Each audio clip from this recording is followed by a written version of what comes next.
কাশ্মীর হামলার রেশ ধরে চলমান উত্তেজনায় অবশেষে যুদ্ধই শুরু করলো ভারত ও পাকিস্তান। গত রাতে পাকিস্তানের বেশ কয়েকটি স্থানে ক্ষেপণাস্ত্র হামলা করেছে ভারত। নিহত হয়েছে 2 শিশুসহ অন্তত 8 জন, আহত আরও অন্তত 35 জন। পাল্টা জবাবে ভারতের অন্তত 5টি যুদ্ধবিমান ভূপাতিত করার দাবি করেছে পাকিস্তানের সেনাবাহিনী। পাকিস্তানের প্রধানমন্ত্রী শাহবাজ শরীফ বলেছেন, ভারতের হামলা কাপুরুষোচিত।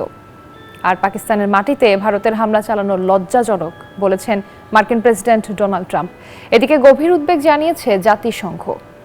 শেষ পর্যন্ত পাকিস্তানে সরাসরি হামলা চালালো ভারত। মধ্যরাতে পাকিস্তানের বেশ কয়েকটি অঞ্চলে অতর্কিত হামলায় ঘটেছে প্রাণহানির ঘটনা। আহত হয়েছেন বহু মানুষ। সবচেয়ে ভয়াবহ হামলা চালানো হয় বাহওয়ালপুরে। এছাড়াও কোটলি ও মুজাফফরবাদের একাধিক মসজিদে চালানো হয় হামলা।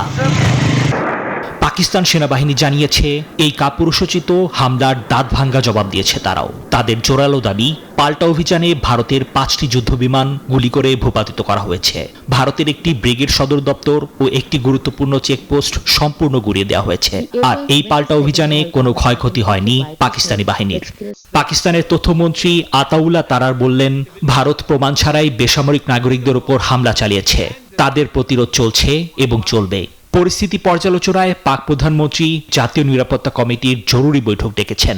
সব মিলিয়ে উপমহাদেশে আবারও চরম উত্তেজনাকর পরিস্থিতি বিরাজ করছে। বান্ডেল থাকলে প্রতি সেনমানিতে টাকা বাঁচবে। বিকাশ সেনমানি বান্ডেল কিনে জিতুন প্রতি লেনদেনে। এদিকে এই ঘটনাটিকে লজ্জাজনক বলে অভিহিত করেছেন মার্কিন প্রেসিডেন্ট ডোনাল্ড ট্রাম্প। জাতিসংঘ মহাসচিব অ্যান্তোনিও গুতেরেসও গভীর উদ্বেগ প্রকাশ করে উভয় দেশকে সর্বোচ্চ সংযম প্রদর্শনের আহ্বান জানিয়েছেন।